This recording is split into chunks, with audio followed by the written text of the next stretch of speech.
अच्छा, लफ्ज़ आपका था कि कुछ आता है या नहीं आता, लेकिन ऑप्टिक्स की हद तक ये बड़ा मास्टर स्ट्रोक है। तो आने की बात पे क्यों सवालिया निशान अब तक बरकरार है? क्या इस मुआहदे की अभी तक तफसीलात तय नहीं हुई होंगी?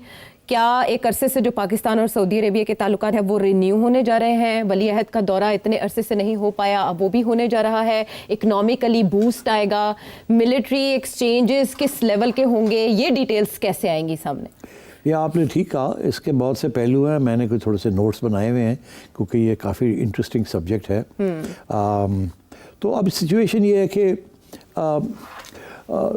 आपने कहा कुछ आता है या नहीं आता, क्या अभी भी इफ्स एंड बट्स हैं, कोई रुकावटें आ सकती हैं? देखिए, पहली बात तो ये है कि मैं आपको बता दूं कि ये डिफेंस पैक्ट जो है ना, ये कभी भी डिटेल में नहीं बताया जाएगा, ये सीक्रेट रखा जाएगा। क्योंकि अगर ये डिटेल बता देते हैं तो फिर इसकी वो जो जैसे न्यूक्लियर की आप अंग्रेजी का लफ्ज़ है एम्बिग्यूटी, कि पेचीदगी, मतलब छोड़ देते हैं, पूरी बात नहीं करते ताकि वो लोग खुद सोच लें क्या है क्या नहीं है। तो जैसे न्यूक्लियर ऑप्शन हमेशा आप एम्बिगुअस रखते हैं, इसी तरीके के साथ ये भी डिफेंस पैक्ट जो है इसकी डिटेल्स नहीं दी जाएंगी, मुबहम है। हाँ, ताकि लोग जो मर्जी सोचे, हम क्यों कुछ बताएं कि ये हो सकता है और ये नहीं हो सकता। तो लोग सोचे ठीक है, इसमें और लोग भी शामिल हो सकते हैं और कंट्री जो भी है, अब आपको नहीं पता चलेगा, आप जो मर्जी सोचें। पहली बात ये है, इतनी बात बहुत होगी, ऑल मिलिट्री पावर बस। हाँ, लेकिन अमेरिका तो जाहिर है इसमें इन अ वे अमेरिका को डिस्क्रेडिट किया गया ना, करेगा कि निकालो देखे तो सही है क्या जी, मगर नहीं दिखाएंगे, ये छुपा के रखेंगे दोनों साइड्स। पाकिस्तान के भी तल्लुकात अमेरिका के साथ कोई तब्दीली नहीं आएगी। पाकिस्तान कोशिश करेगा नहीं कोई नहीं, ये तो हमारा अलग है। सऊदी अरेबिया भी नहीं, मगर सऊदी अरेबिया और पाकिस्तान अब बड़ी क्लोजली काम करेंगे, ठीक है, ऑन ऑल दीज इश्यूज। तो अब जो इशू ये है कि बाकी ममालिक जो है, कतर हो गया और बाकी लोग यूएई हो गया, क्या लोग ये पूछ रहे हैं कि वो ज्वाइन करेंगे, हिस्सा बनेंगे, ब्लॉक बन जाएगा एक। अब कुछ लोग हैं वो ये कह रहे हैं कि ये इस्लामिक नेटो बनेगा। अच्छा, मैं नहीं समझता कि इस्लामिक नेटो बनेगा। उसकी वजह यह है कि ये नहीं हो सकता कि सारे वहाँ के ममालिक जो हैं वो ये कहें किसी के ऊपर भी अटैक होगी तो वो पाकिस्तान के ऊपर होगी, या पाकिस्तान के हमारे ऊपर होगी तो सारे होगा। अच्छा, तो क्योंकि बाकी लोग को इतनी थ्रेट नहीं है। एक्चुअली किसी को, ये जो सारे ममालिक हैं ना सिवाय ईरान के, आप कतर, किसी को कोई थ्रेट नहीं है इसराइल से, तो इनको इसराइल से नहीं डर। मगर इसके बाद जब इसराइल ने ये कहा कि जहाँ भी हमास होगा या जहाँ भी ये होगा हम वहाँ जाके स्ट्राइक करेंगे। किसी ने सवाल पूछा नेतन्याहू से आज कि भाई वो अगर चाइना में जाके कोई रेफ्यूज ले लेते तो उन्होंने कहा हम वहाँ भी जाएंगे।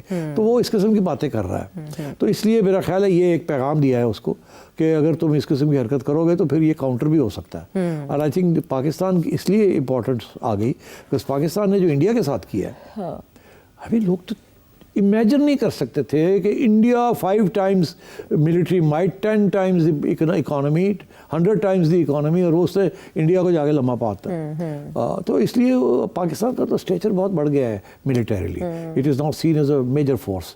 और आपके आर्मी चीफ जो हैं जाहिर है उनका स्टेचर तो बहुत बढ़ गया है। वो जा रहे हैं वाशिंगटन। हाँ जी, वो जा रहे हैं। और मोहसिन नकवी साहब भी पहुंच रहे हैं वाशिंगटन। अच्छा। और वहाँ सब उनको भी बताने जा रहे हैं कि हमारा पाकिस्तान और यूएस का जो इक्वेशन है उसके ये इसका कोई असर नहीं होगा उसके ऊपर, this is separate and that should not be affected. और अमेरिका जो है वो देखेगा ये हो क्या रहा है और उधर इसराइल अमेरिका के ऊपर प्रेशर डालेगा कि पता करो ये क्या है क्या नहीं है।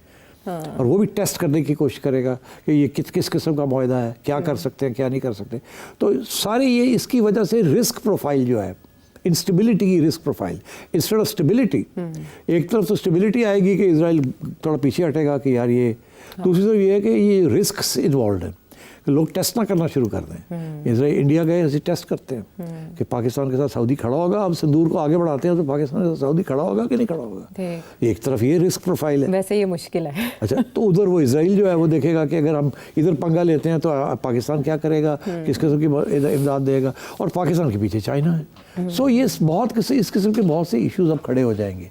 इसीलिए इसके डिटेल नहीं दिखाए जाएंगे, किसी को बताए जाएंगे। सिर्फ इतना काफ़ी है कि war on one is considered a war on the other. यहाँ से आगे ज़्यादा बात नहीं बढ़ेगी कि, मगर ये ज़रूर है जब डिटेल पूछे जाएंगे कुछ ना कुछ तो बताएंगे। तो सऊदी यही कहेगा कि जी वो हमारी ट्रेनिंग करेंगे, वो ये करेंगे वो करेंगे, पहले भी करते थे अब इंस्टीट्यूशनलाइज हो जाएगी, ये हो जाएगा।